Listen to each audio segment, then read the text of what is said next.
So, hey, what's good, you guys? I think it's time to address the elephant in the room here. The elephant is the title of this video. If you thought the title of this video was a mistake, I hate to break it to you, but it's true. It's true. It's a rising problem that we just have to take the time to acknowledge in the gaming industry, in the gaming world, in the gaming sphere.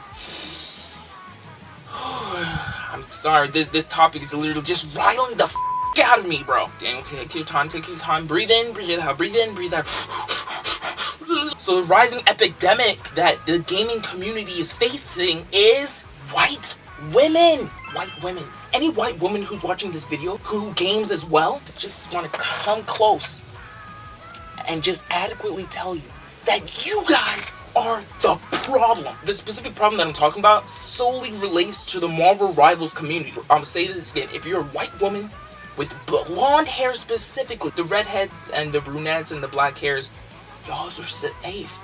This PSA is specifically to white women with blonde hair, maybe blue eyes, maybe not. It doesn't really matter the color of your eyes. Nail this in your head. If you're a white woman with blonde hair and you play Marvel Rivals, I just want you to know you are the very plague of our community. And you want to know why? These are thoughts that I'm thinking at the top of my dome. With the latest release of Emma Frost to Marvel Rivals, who will be dropping tomorrow, there's been several articles and several comments about people on the internet. Apparently, with the addition to Emma Frost on the roster of Marvel Rivals characters, there's too many blondes, and it's so hard to tell them apart. You know, you have Emma Frost, Dagger from Cloak and Dagger, aka Tandy Bowen, Invisible Woman, aka Storm. Those white women have been causing an uproar in the community. And if you don't believe me, let's take a look, let's take a little peep-see at this whole ass article that a grown man has wrote, specifically targeting you, white women. Don't kill the messenger, I'm just the messenger. Make sure you guys like, comment, and subscribe to the channel. Let's go use our reading comprehension skills and read this article.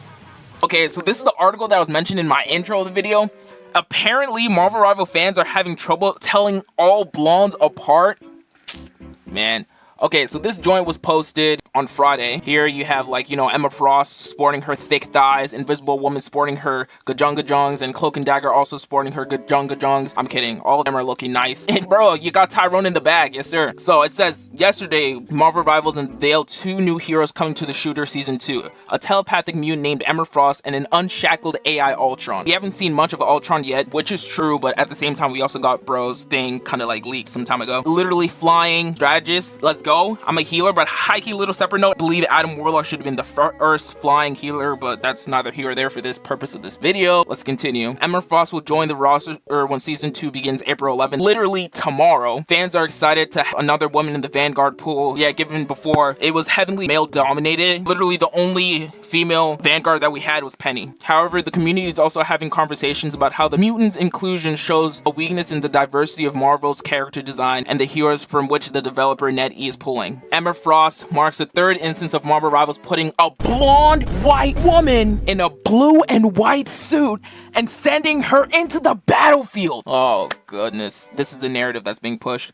Invisible Woman and Dagger were the other 2, and before Emma joined the game, there were already plenty of jokes about not being able to tell the pair apart at a distance. I mean, I guess. Now, a new challenger for the blonde white lady crown has entered the chat. The problem is going to get worse. Emma does have some notable differences in her design that make her more distinguishable in a scrap, such as her exposed thighs. Whoa. Whoa, yo, bro, what the f? Ass Bob? I mean, that's the hair, but like, let's see what they're doing. Oh, yeah, the meme. Okay, I see bros peeped in with like the meme culture. A fob, negative references with ugly bob cuts. Oh, damn, bro. Literally, I just saw exposed thighs and ass, bro, and I was like, what are they trying to get into? But hey, man, on the side, I know a lot of us would probably... Okay, but anyway, but fans are still annoyed that NetEase and Marvel are relying on heroes that look so familiar in the heat of the moment when the comics have plenty of diverse characters to choose from. High-key, I'm just a little confused of genuine people who are upset at Emma Frost coming to the game because she looks a little bit too similar to Cloak and Dagger and Invisible Woman. Did some people forget? Of course, Invisible Woman was sporting the blue and the white because that's the Fantastic Four's like uniform. Other people also forget, of course, Emma Frost is going to be sporting white and blue. She's literally like the crystal, like Frost, bro. Frost, ice and snow, bro. Come on now. And then Cloak and Dagger. Cloak, aka Tandy Bowen, is literally white. Yeah, she's white, but I mean like her power, like she's white. Oh wow, she's white and Tyrone is black. Black is darkness, white is. Oh, that's very interesting. But like, of course they were gonna be. Let me go back to this article, dude. And now we start to get into some of the criticisms or some of the tweets that people have posted. Marvel Rivals intel. First look at new Marvel Rivals hero Emma Frost. No hate, I'm hating, but damn, they really made 3 characters that look the same. Okay. We're only 2 blondes away from a full all blonde girl team comp. The all blonde girl team comp, bro. Okay, so Emma something, Magic something, Invisible Woman. I mean, what? Cloak and Dagger, Invisible Woman. I mean, this is obviously, like, you know, how the character designs and stuff be looking, but, like, Magic, get your assets up, bro. Get your assets up, dude. Also, this Magic has the other skin where it's, like, she's, like, in the white. She has the hair and it's, like, the blue and the white thing. Marvel Rivals in 2 years when the 50th blonde woman is added to the game. But, I mean, like, a lot of characters in Marvel are white and have blonde hair. Just like they have redheads and brunettes and all that stuff. Emma Frost, bro. I mean, it's just gonna pull up a picture of her, but, like, god damn, bro, look at them die. Whoever making her to die, no, if it was a guy or even if it's a girl, because both guys and girls can goon at the same time. Let me get back into this joint, bro. If I had a nickel for every time Marvel Rivals released a white blonde woman with a blue and white color scheme, I would have 3 nickels, which isn't a lot of nickels, but it's weird that it's happening thrice. No, this is not weird that it's happening 3 times. As I literally mentioned before, this is Invisible Woman's color scheme, right?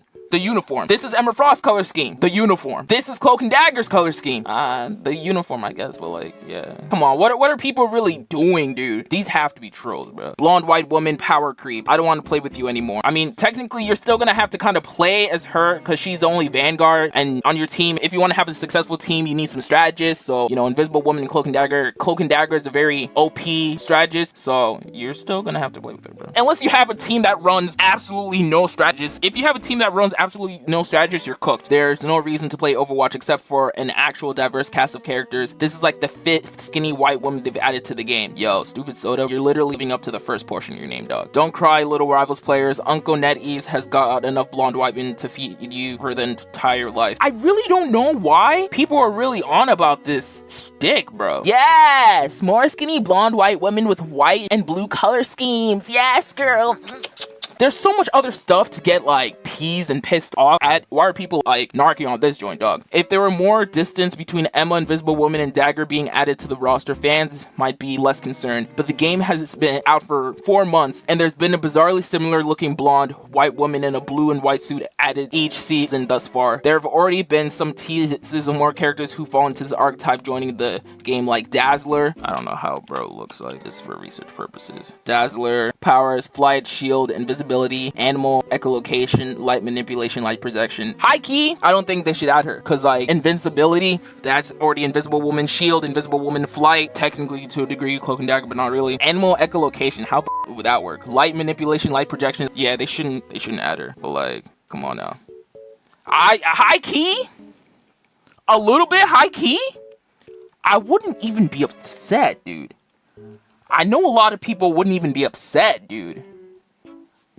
Yeah, I know a lot of people wouldn't even be upset, bro. And she's like a musician, kind of like Luna Snow. They could have like interesting stuff. I'm straying far from the thing. This thing is it. Just cancel Dazzler right now, bro. There's no need to bring her sound wielding power. How the f would that even work, bro? Come on, a music-based Luna Snow and Dazzler team up isn't easy. It might be, but we don't need it. Fans have been making mock-ups of Dazzler's hypothetical. Really? Dazzler from Marvel Rivals. Doesn't really need to be in it, but I'll take a look. Oh yeah, another thing. High key, we don't need that many duelists anymore. The duelist roster is compact. Keep on adding strategists and keep on adding Vanguard. No one's asking for this shit, bro. But according to this, Dazzler like the world tour. Oh, so this joint is already being teased in like the game, bro. Just like in the new map, Professor X's statues being like on the thing on Krakoa. Right now, there are already a handful of X-Men in Marvel Rivals, but it could certainly do with more. I can already envision Dazzler using her ability to turn sound into to produce a flashbang to temporarily blind her enemies. Please, NetEase, don't do this, dude. However, NetEase in introducing Invisible Woman this season also plays with visibility, I bet, in a defensive manner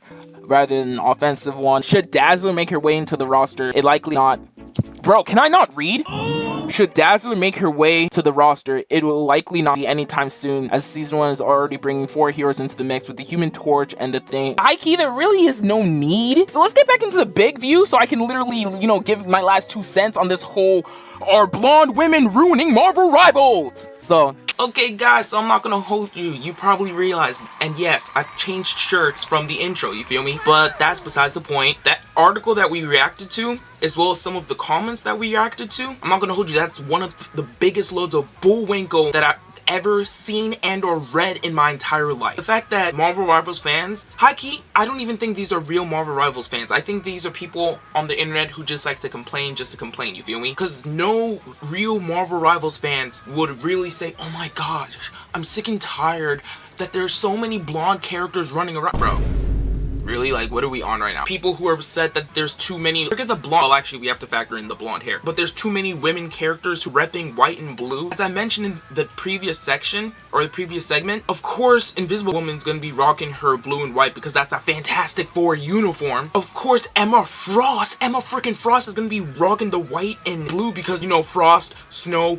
ice. She even has it in her lipstick. And of course that, well, I can see the whole blue thing, but it doesn't even matter at this point because Dagger's been in the game for so long. So, the verdict. Are blondes really ruining Marvel Rivals? No. No, they're not. People could easily say, oh my gosh, brunettes are ruining Marvel Rivals because you have so many brunette characters. You have Squirrel Girl, you have a whole bunch of other ones. Or you can say, oh my gosh, black-haired women are ruining Marvel Rivals. You have freaking Penny Parker, you have others, you know. But it doesn't matter that I can't think of them at the top of my brain right now. What does matter is people just like to get angry for no reason, or just like to complain for no reason. Welcome, we are on the internet, and everybody feels like they need to have an opinion even though some people should not. I know I sound like a literal contradiction because I'm giving my opinion, and some people might equally say, oh yeah, Daniel's opinion, it doesn't really matter because, you know, he's dumb and he's black. No, I'm kidding, YouTube, that's clearly a joke. But with that being said, thank you everybody for watching this video. If you have any more, you know, questions or comments, or just like to, you know, just vibe, make sure you put something in the comments as well as like the video and share it, because all engagement really helps, you know, any YouTube video boosting the algorithm and pretty much tell YouTube, you know what, I want to recommend this video to several other people. That way that creator can grow. We're on the grind to get 100,000 subscribers by the end of the year, to get that freaking silver plaque button, and as well to show everybody that, hey, you know what, I'm not actually wasting my life. I want to do this content creation for life, bro. I need money. Even though the channel's monetized, I need money. Yeah, I'm crashing out. Make sure you guys, if you want to support the channel more, to become a member, as well as to join my live streams. I play with you guys. We talk, we vibe, whatever have you be it. Make sure you join the Discord. All the links is going to be in the description. Literally, I'm saying all of the typical YouTuber stuff right now. Make sure you follow me on Instagram, follow me on TikTok. I've been shadow banned like heavily. Make sure you guys drink water, touch grass, breathe fresh air if it's allotted to you. Eat healthy if you want. Have a good sleep schedule if you want. Exercise if you want. You know, live healthy. Make sure you guys always create memories with friends and family members, because, you know, life be short. You gotta live it. You gotta YOLO the out of that bro. With that being said, you know the usual vibes. Play my outro right now. Hey ma niggas, I know you niggas are watching the video right now, but make sure you like, comment, and subscribe to this nigga, cause this nigga is really out here doing nigga things, so you better go support this nigga.